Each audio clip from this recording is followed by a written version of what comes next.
अगर आप चाहते हैं कि स्टडी आईक्यू के हर एक वीडियो की नोटिफिकेशन आपको मिलती रहे तो आपको स्टडी आईक्यू चैनल को सब्सक्राइब करना है, बेल आइकन पर क्लिक करना है, जिससे आप कोई भी वीडियो मिस नहीं करेंगे।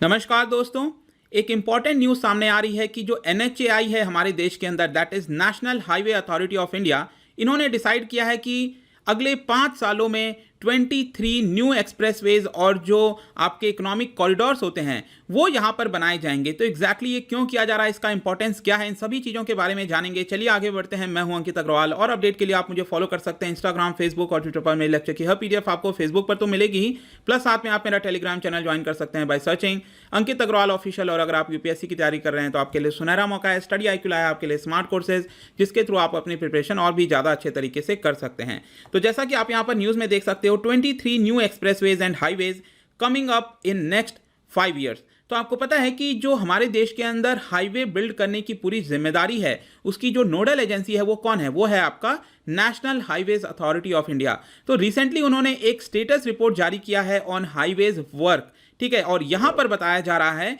कि अगले 5 सालों में 7800 किलोमीटर का एक्सप्रेसवेज बनाया जाएगा, जिसमें जो कुल लागत है, इन्वेस्टमेंट है, वो करीब 3.3 lakh crore, which is very huge amount, यहाँ पर ये लगाए जाएंगे। और इसके थ्रू करीब 23 न्यू एक्सप्रेसवेज और इकोनॉमिक कॉरिडोर्स बनाने की बात कही जा रही है। ये जो पूरा आपका कॉरिडोर है, एक्सप्रेसवेज है, ये दोस्तों आपको पूरे देश भर में देखने को मिलेगा। जो इसका स्प्रेड है, विस्तार है, वो काफ़ी बड़ा है। जैसे कि सूरत, सोलापुर, लखनऊ, कहीं की भी आप बात करिए, बेंगलुरु, चेन्नई, विजयवाड़ा, रायपुर, सिलीगुड़ी, जो कॉरिडोर है, हर जगह आप देखोगे तो यहाँ पर आपको एक्सप्रेसवे का जो विस्तार है वो देखने को मिलेगा। जैसे कि आप यहाँ पर देख सकते हो, चाहे वेस्टर्न इंडिया हो, ईस्टर्न इंडिया हो, जो सिलीगुड़ी जो कॉरिडोर है उसका पूरा विस्तार है। साउथ सदर्न साइड में आप देख लीजिए, ईस्टर्न साइड में देख लीजिए, तो लगभग हर जगह आपको ये देखने को मिलेगा इसका जो पूरा विस्तार है। अब यहाँ पर टाइमलाइन क्या बताई जा रही है, सबसे ज़रूरी है कि हमारे देश के अंदर एक प्रॉपर टाइमलाइन हो, डेडलाइन हो कि हम इस समय तक यहाँ पर एक्सप्रेसवेज को पूरा कर देंगे।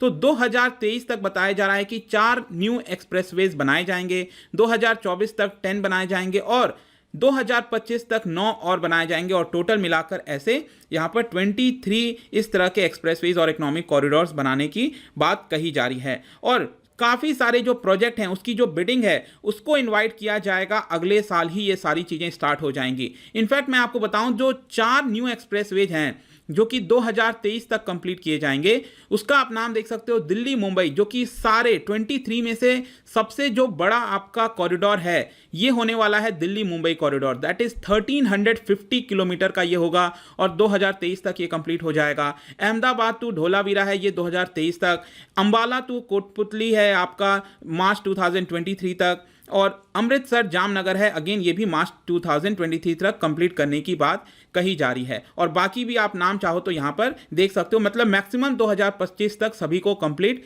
कर देना है। इसका सबसे बड़ा एम क्या है, क्यों, किस मकसद से ये किया जा रहा है? ऑब्वियस सी बात है, जो मूवमेंट है लोगों का और कार्गो का, दोनों काफ़ी तेज रफ्तार से हो सके, सीमलेस हो सके, बिना किसी रुकावट के हमारे देश में एक जगह से दूसरी जगह चीज़ों को पहुंचाया जा सके। इनफैक्ट मैं यहाँ पर आपको कार्गो व्हीकल्स की बात करूं तो हमारे देश के अंदर जो डिस्टेंस ये कवर करते हैं, जो ट्रक्स वगैरह आप देखते हो, तो डेली यहां पर सिर्फ और सिर्फ 400 किलोमीटर ऑन एवरेज कवर किया जाता है। अगर आप बाहर के डेवलप्ड देशों में देखोगे तो वो दिन में एटलीस्ट 800 किलोमीटर कवर करते हैं, लेकिन हमारे देश में अभी भी ये जो किलोमीटर की संख्या है वो बहुत ज़्यादा कम है। तो कहीं ना कहीं हमें ये जो रफ्तार है उसको बढ़ाने की ज़रूरत है, जो कॉस्ट है उसको कम करने की ज़रूरत है, और जो टाइम लेते हैं ये ट्रक्स उसको यहाँ पर 50% तक कम किया जा सकता है। तो ये मेन मकसद है दोस्तों इस पूरे हाईवेज और एक्सप्रेसवेज को बनाने का।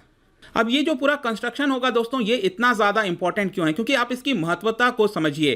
क्योंकि अगर अभी तक अगर आप देखोगे तो जो NHAI है या फिर हमारे गवर्नमेंट की अथॉरिटीज़ हैं वो हमेशा कन्वेंशनल मोड में चला करती थी। मतलब कि अगर सपोज बहुत पहले से अगर कोई रोड है जो कि दिल्ली और मुंबई को कनेक्ट कर रहा है, तो उसी रोड के ऊपर कंस्ट्रक्शन किया जाता था, उसी को बेटर किया जाता था, या फिर उसको उसकी चौड़ाई थोड़ी सी ज़्यादा कर दी जाती थी। बहुत सालों लग जाते थे इन सारे चीज़ों को। लेकिन ये जो पूरा आपका कन्वेंशनल मोड के थ्रू किया जाता था, अब यहाँ पर सरकार इसे डिपार्चर कर रही है। मतलब कि अब इसके अलावा नए रास्ते निकाल रही है। मतलब कि अब अब न्यू हाईवेज और एक्सप्रेसवेज बनाए जाएंगे, एक नए जमीन पर बनाया जाएगा, ताकि जो पूरा कंजेशन है एक पर्टिकुलर रोड पर उसको यहां पर कम किया जाए। एंड इसीलिए मैं कह रहा हूं कि ये वाला जो स्टेप सरकार ले रही है ये काफी ज्यादा इंपॉर्टेंट होने वाला है। दूसरा, एक सबसे बड़ी प्रॉब्लम आती है यहां पर हमारे देश में फंडिंग की। तो इसकी फंडिंग कैसे की जाएगी?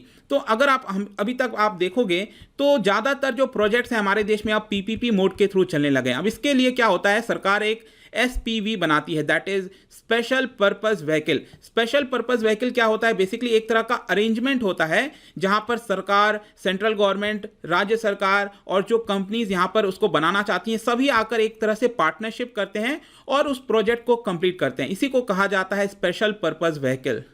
And let me tell you, ये जो 23 न्यू एक्सप्रेसवेज बनाने की बात कही जा रही है, ये वाला जो स्पेशल पर्पस व्हीकल बनाया जाएगा इनको कंप्लीट करने के लिए हर एक एक्सप्रेसवे के लिए अलग स्पेशल पर्पस व्हीकल होगा और सभी को यहां पर फुल्ली ओन्ड किया जाएगा एनएचएआई के द्वारा। देखिए यहां पर क्या होता है कि स्पेशल पर्पस व्हीकल में अगर बहुत ज़्यादा प्राइवेट का पार्टिसिपेशन होता है तो जो फाइनेंशियल इंस्टीट्यूशंस हैं वो कई बार लोन देने से कतराते हैं, मतलब वो लोन नहीं देना चाहते, उनको लगता है कहीं वो जो लोन दे रहे हैं वो डूब ना जाए। इसको देखते हुए यहां पर अगर ये स्पेशल पर्पस व्हीकल 100% एनएचएआई के द्वारा ओन किया जाएगा, इससे क्या होगा कि यहां पर फाइनेंशियल इंस्टीट्यूशन काफी आसानी से लोन दे सकेंगे, क्योंकि उनको पता है कि एनएचएआई जो है वो गवर्नमेंट की बॉडी है और वो यहां पर डिफॉल्ट नहीं करेगी। तो ये एक अच्छी बात है कि सरकार इसको 100% फुल्ली ओन बना रही है एनएचएआई का। ये दूसरा हो गया। और मैं आपको अपडेट दे दूं कि ऑलरेडी जो दिल्ली मुंबई का एक्सप्रेसवे है, जो मैंने आपको बताया 1300 किलोमीटर से ज्यादा होने वाला है, इसका ऑलरेडी अप्रूवल दिया जा चुका है स्पेशल पर्पस व्हीकल का।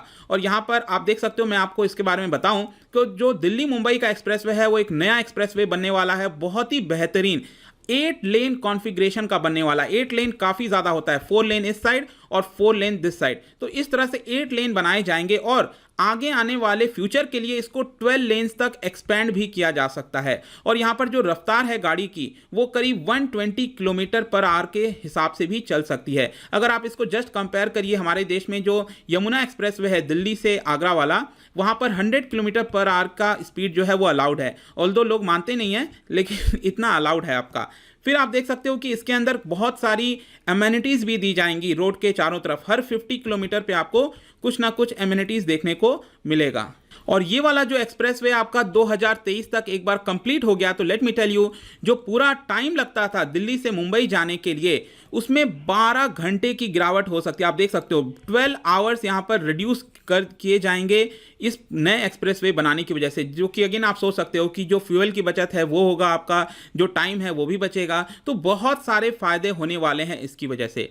अब लास्ट में यहां पर एक क्वेश्चन आता है कि रिकवरी कैसे होगा, क्योंकि इतना आसान नहीं होता है कि आप बहुत सारा इन्वेस्टमेंट कर दो और आपको वापस से पैसा ना आए। जब तक वहां पैसा वापस नहीं आएगा इस पूरे प्रोजेक्ट्स को बिल्ड करने के लिए, तब तक यहां पर ये प्रोजेक्ट्स फीजिबल नहीं होंगे। तो इसके लिए यहां पर क्या किया जा रहा है सरकार के द्वारा, जो टोल का कलेक्शन है उसके थ्रू यहां पर रिकवर किया जाएगा बाकी प्रोजेक्ट्स के थ्रू। लेकिन यहां पर सरकार बेसिकली क्या करने वाली है कि जो टोल के राइट्स हैं उसको ऑक्शन किए जाएंगे फॉर 15 to 20 ईयर्स, किसी प्राइवेट पार्टी को दे दिया जाएगा, वो 15 से 20 साल तक उस पर्टिकुलर रोड के जो टोल हैं उसको कलेक्ट कर सकती है। अब इससे क्या होगा कि जो भी यहां पर ऑक्शन कर रहा है, उसको ले रहा है, उसको अपफ्रंट पेमेंट करना होगा सरकार को। तो यहां पर जो भी पेमेंट है उसको पहले ही दे देना होगा और 15 से 20 साल तक वो इस पूरे टोल को चला सकता है। और इसको बेसिकली कहा जाता है टोल ऑपरेट एंड ट्रांसफर। जैसे कि आपने बोर्ड के बारे में सुना होगा, बिल्ड ऑपरेट ट्रांसफर, लेकिन यहां पर रोड को बिल्ड नहीं किया जा रहा है, यहां पर टोल की ऑक्शनिंग की जा रही है। इसलिए टोल देना, उसको ऑपरेट करना और वापस से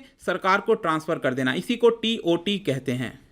और इसीलिए यहां पर जो एनएचएआई के चेयरमैन हैं एसएस संधू साहब, उन्होंने कहा कि अगर ये एक बार सक्सेसफुल हो गया तो हम आगे आने वाले जो हाईवे के प्रोजेक्ट्स हैं उनके ऊपर भी इस तरह के जो टीओटी वाले मॉडल हैं उसको हम लगाएंगे। और लास्ट में जाने से पहले दोस्तों मैं आपको एनएचएआई के बारे में भी थोड़ा सा बता दूं आपके एग्जामिनेशन पॉइंट ऑफ व्यू से। 1988 में एक एक्ट लाया गया था सरकार के द्वारा, that is national highway authority of India act. लेकिन ध्यान रखिएगा इसका जो फॉर्मेशन है national highway authority of India, ये आया एक्चुअली वजूद में आपका 1995 में। एक्ट तो आपका 1988 में ही पास हो गया था, लेकिन 1995 में आया और ऑब्वियस सी बात है ये आया आपका under the ministry of road transport. और यहां पर आप देख सकते हो कि इसका जो मेन जिम्मेदारी है वो है आपका डेवलपमेंट करना, मेंटेनेंस करना और मैनेजमेंट करना। किस चीज का? नेशनल हाईवे का। अगर नेशनल हाईवे की हम बात करें इस समय हमारे देश में, तो जो टोटल किलोमीटर है, ये मैंने डायरेक्टली लिया है national highway authority of India की वेबसाइट से। तो यहाँ पर आप देख सकते हो कि जो टोटल लेंथ है 1 मार्च 2019 तक, वो है आपका 1,32,000 किलोमीटर के आसपास। आप देख सकते हो टोटल लेंथ जो है। और जो सबसे ज़्यादा हाईवे आपको मिलेगा वो है आपका महाराष्ट्र के अंदर, सेकंड नंबर पर आता है उत्तर प्रदेश और थर्ड नंबर पर आता है आपका राजस्थान।